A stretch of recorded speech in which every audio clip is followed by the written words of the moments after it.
ರೇಣುಕಾಸ್ವಾಮಿ ಕೊಲೆ ಕೇಸಲ್ಲಿ ಜೈಲು ಸೇರಿರುವಂತಹ ನಟ ದರ್ಶನ್ಗೆ ಪರಪ್ಪನ ಅಗ್ರಹಾರ ಜೈಲಲ್ಲೂ ಕೂಡ ಅಭಿಮಾನಿಗಳ ಕಾಟ ತಪ್ಪುತ್ತಾ ಇಲ್ಲ. ಸದ್ಯ ಒಂದು ಡೀಟೇಲ್ ನಿಮ್ಮ ಮುಂದೆ ಇಡ್ತಾ ಇದ್ದೀವಿ. ಅಗ್ರಹಾರ ಜೈಲಲ್ಲಿ ದರ್ಶನ್ ಅನ್ನು ನೋಡೋದಕ್ಕೆ ಹೋದಂತ ಕಾನ್ಸ್ಟೇಬಲ್ ಸದ್ಯ ವರ್ಗಾವಣೆಯಾಗಿರೋದು. ಸಿಸಿಟಿವಿ ತಪ್ಪಿಸಿ ಕಿಲ್ಲಿಂಗ್ ಸ್ಟಾರ್ ಅನ್ನ ಕಾನ್ಸ್ಟೇಬಲ್ಗೆ ಜೈಲು ಆರ್ಡರ್ ತೋರಿಸಿರೋದು. ಆರೋಪಿಯ ದರ್ಶನ ಮಾಡಿಸಿರೋದು ಜೈಲು ಆರ್ಡರ್. ಸದ್ಯ ಪ್ರಭಾಕರನ್ನ ಎತ್ತಂಗಡಿ ಮಾಡಲಾಗಿದೆ. ಡಿಜಿಪಿ ಅಲೋಕ್ ಕುಮಾರ್ ಆದೇಶ ಮಾಡಿದ್ದಾರೆ. ದರ್ಶನ್ ಅನ್ನ ನೋಡೋದಕ್ಕೆ ಸಹಾಯ ಮಾಡಿದ ವಾರ್ಡರ್ ಮೇಲೆ ಕ್ರಮ ಕೈಗೊಂಡಿದ್ದಾರೆ. ಪ್ರಭಾಕರ್ ಚೌಹಾಣ್ ಅನ್ನುವಂಥ ಜೈಲು ವಾರ್ಡರ್. ಇಲಾಖೆಯ ತನಿಖೆ ಮತ್ತು ವರ್ಗಾವಣೆಯ ಶಿಕ್ಷೆ. ಚಾಮರಾಜನಗರ ಜೈಲಿಗೆ ವರ್ಗಾವಣೆ ಮಾಡಲಾಗಿದೆ ಅವರನ್ನು. ಕಾನ್ಸ್ಟೇಬಲ್ ಕುಮಾರ್ ಎಂಬಾತ ದರ್ಶನ್ ಅನ್ನ ನೋಡಬೇಕು ಅಂತ ಬಯಸಿದ್ದ. ಜೈಲಿಗೆ ಕೆಲಸದ ನಿಮಿತ್ತ ಬಂದಿದ್ದ. ದರ್ಶನ್ ಅನ್ನ ನೋಡಲೇಬೇಕು ಅಂತ ಹಠ ಮಾಡಿದ್ದ ಕಾನ್ಸ್ಟೇಬಲ್. ಅಲೋಕ್ ಕುಮಾರ್ ವಿಚಾರಣೆ ವೇಳೆ ಈ ಕಳ್ಳಾಟ ಬಯಲಾಗಿದೆ. ಸದ್ಯ ಜೈಲು ವಾರ್ಡರ್ ಅನ್ನ ಎತ್ತಂಗಡಿ ಮಾಡಲಾಗಿದೆ. ಕಾನ್ಸ್ಟೇಬಲ್ ಅನ್ನ ಕೂಡ ವರ್ಗಾವಣೆ ಮಾಡಲಾಗಿದೆ.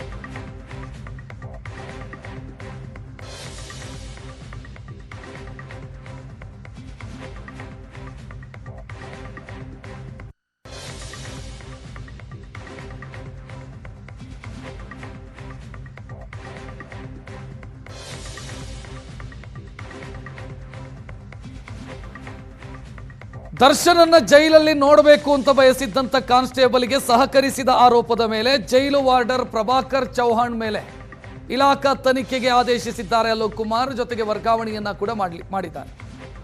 ಇದರ ಜೊತೆಗೆ ಆ ಕಾನ್ಸ್ಟೇಬಲ್ಗೂ ಕೂಡ ವರ್ಗಾವಣೆಯ ಶಿಕ್ಷೆಯನ್ನು ಕೊಡಲಾಗಿದೆ. ಕೆಲಸದ ಮೇಲೆ ಜೈಲಿಗೆ ಬಂದಿದ್ದಂತ ಕಾನ್ಸ್ಟೇಬಲ್ ಒಬ್ಬ ದರ್ಶನ್ ಅನ್ನ ನೋಡಬೇಕು ಅಂತ ಬಯಸಿದ್ರು. ಪ್ರಭು ಅನ್ನುವಂಥ ಕಾನ್ಸ್ಟೇಬಲ್. ಸದ್ಯ ಈ ಕಾನ್ಸ್ಟೇಬಲ್ ಮತ್ತು ಜೈಲು ವಾರ್ಡರ್ ಇಬ್ಬರನ್ನ ಕೂಡ ಟ್ರಾನ್ಸ್ಫರ್ ಮಾಡಲಾಗಿದೆ.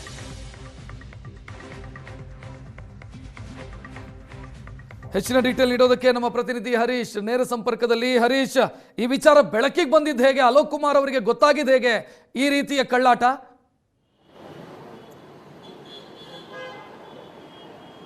ರಕ್ಷತಿಗಾಗ್ಲೇನು ಜೈಲಿನಲ್ಲಿ, ಅದರಲ್ಲೂ ಪ್ರಮುಖವಾಗಿ ದರ್ಶನ್ ಈ ಒಂದು ರಾಜಾತಿಥ್ಯ ಪ್ರಕರಣ ಬೆಳಕಿಗೆ ಬಂದ ನಂತರ ದರ್ಶನ್ ಜೈಲಿಗೆ ಒಂದು ಪ್ರತ್ಯೇಕವಾದಂಥ ಒಂದು ಕ್ಯಾಮ್ರಾ ವ್ಯವಸ್ಥೆಯನ್ನು ಕೂಡ ಮಾಡಲಾಗಿತ್ತು. ಯಾಕಂದರೆ ಪದೇ ಪದೇ ದರ್ಶನ್ನನ್ನು ಅಲ್ಲಿನ ಕೈದಿಗಳಾಗಿರ್ಬೋದು, ಅಧಿಕಾರಿಗಳಾಗಿರ್ಬೋದು ಭೇಟಿ ಆಗುವಂಥದ್ದು, ಜೊತೆಗೆ ಒಂದಷ್ಟು ಮಿಸ್ಯೂಸ್ ಆಗುವಂಥ ಒಂದು ಹಿನ್ನೆಲೆಯಲ್ಲಿ ಅಲ್ಲಿ ಒಂದು ಕ್ಯಾಮ್ರಾವನ್ನು ಫಿಕ್ಸ್ ಮಾಡಲಾಗಿದೆ. ಜೊತೆಗೆ ಅದನ್ನು ನೇರವಾಗಿ ಆ ಒಂದು ಲೈವ್ ಸ್ಟ್ರೀಮಿಂಗನ್ನು ಡಿಜಿಪಿ ಅಲೋಕ್ ಕುಮಾರ್ ಅವರು ಕಚೇರಿಯಲ್ಲಿ ಕುಳಿತು ನೋಡುವಂತೆ, ಅಂದರೆ ಹಿಂದೆ ಇದ್ದಂತಹ ದಯಾನಂದ್ ಕೂಡ ದಯಾನಂದ್ ಇದ್ದಂತಹ ಸಂದರ್ಭದಲ್ಲಿ ಈ ಒಂದು ವ್ಯವಸ್ಥೆ ಆಗಿತ್ತು.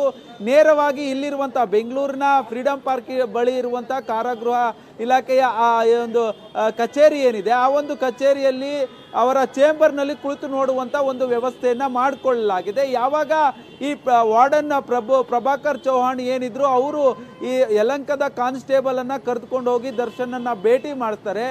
ಆ ಸಂದರ್ಭದಲ್ಲಿ ಇದನ್ನು ಅಲೋಕ್ ಕುಮಾರ್ CCTVಯಲ್ಲಿ ನೋಡಿ ಗಮನಿಸಿರ್ತಾರೆ. ಆದರೆ ಯಾರೋ ಒಬ್ರು ಭೇಟಿ ಆಗೋದಕ್ಕೆ ಬಂದಿರ್ಬೋದು ಅಥವಾ ಬೇರೆ ಏನೋ ಒಂದು ವಿಚಾರಕ್ಕೆ ಬಂದಿರ್ಬೋದು ಅನ್ನುವಂಥ ಒಂದಷ್ಟು ಸುಮ್ಮನಾಗಿರ್ತಾರೆ. ಅದಾದ ಬಳಿಕ ಇತ್ತೀಚೆಗೆ ಏನೊಂದು ಗಣರಾಜ್ಯೋತ್ಸವ ದಿನಾಚರಣೆ ಏನಿತ್ತು, ಆ ಸಂದರ್ಭದಲ್ಲಿ ಅಲೋಕ್ ಕುಮಾರ್ ಅವರು ಜೈಲಿಗೆ ಭೇಟಿಯನ್ನು ಕೊಟ್ಟಿರ್ತಾರೆ. ಭೇಟಿ ಕೊಟ್ಟಂಥ ಸಂದರ್ಭದಲ್ಲಿ ದರ್ಶನ್ ಅನ್ನ ಈ ವಿಚಾರವಾಗಿ ಕೇಳದಂಥ ಸಂದರ್ಭದಲ್ಲಿ ಯಾರು ಅಂತ ನನಗೆ ಗೊತ್ತಿಲ್ಲ, ಆದರೆ ಯೂನಿಫಾರ್ಮ್ ಅಲ್ಲಿ ಬಂದಿದ್ರು ಅನ್ನುವಂಥ ವಿಚಾರವನ್ನ ಅಲೋಕ್ ಕುಮಾರ್ ಬಳಿ ಪ್ರಸ್ತಾಪವನ್ನ ಮಾಡ್ತಾರೆ. ಈ ವೇಳೆ ವಿಚಾರಣೆ ಮಾಡಿದಂತಹ ಸಂದರ್ಭದಲ್ಲಿ ಪ್ರಭಾಕರ್ ಚೌಹಾಣ್ ಏನಿದ್ರು, ಅವರು ತನ್ನ ಸ್ನೇಹಿತನ ಯಲಹಂಕ ಕಾನ್ಸ್ಟೇಬಲ್ ಜೈಲಿಗೆ ಬೇರೆ ಯಾವುದೋ ಒಂದು ಕೇಸ್ನಲ್ಲಿ ಆರೋಪಿಗಳನ್ನ ಬಂಧನ ಮಾಡುತ್ತಾರೆ. ಅವರಿಗೆ ನ್ಯಾಯಾಂಗ ಬಂಧನ ಆಗಿರುತ್ತೆ. ಅವರನ್ನ ಜೈಲಿಗೆ ಬಿಡೋ ಸಲುವಾಗಿ ಆತ ಹೋಗಿರ್ತಾನೆ. ಆ ಸಂದರ್ಭದಲ್ಲಿ ಅನೇಕ ದಿನಗಳಿಂದ ಈ ಪ್ರಭಾಕರ್ ಚೌಹಾಣನ್ನ ದರ್ಶನ್ನ ಭೇಟಿ ಮಾಡಿಸು ಅಂತೇಳಿ ಹಲವು ಬಾರಿ ಒತ್ತಾಯ ಮಾಡಿರ್ತಾನೆ. ಆ ಸಂದರ್ಭದಲ್ಲಿ CCTVಯ ಕಣ್ತಪ್ಪಿಸಿ ಕರೆದುಕೊಂಡು ಹೋಗುವಂಥ ಸಂದರ್ಭದಲ್ಲಿ ಅಲೋಕ್ ಕುಮಾರ್ ಕಣ್ಣಿಗೆ ಈ ಒಂದು ದೃಶ್ಯ ಬಿದ್ದಿರುತ್ತೆ.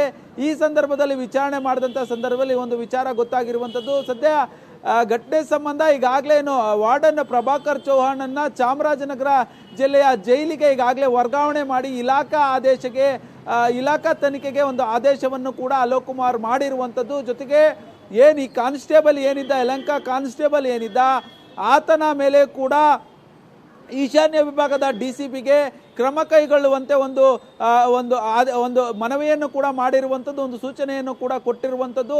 ಈ ಹಿನ್ನೆಲೆಯಲ್ಲಿ ಆತನ ಮೇಲೆ ಕೂಡ ಒಂದು ಕ್ರಮವನ್ನು ಕೈಗೊಳ್ಳಲಾಗಿದೆ ಅನ್ನುವಂಥ ಮಾಹಿತಿಗಳು ಕೂಡ ಲಭ್ಯವಾಗ್ತಾ ಇರುವಂಥದ್ದು. ರಕ್ಷತ್, ಥ್ಯಾಂಕ್ ಯು ಹರೀಶ್ ಮಾಹಿತಿಗೆ.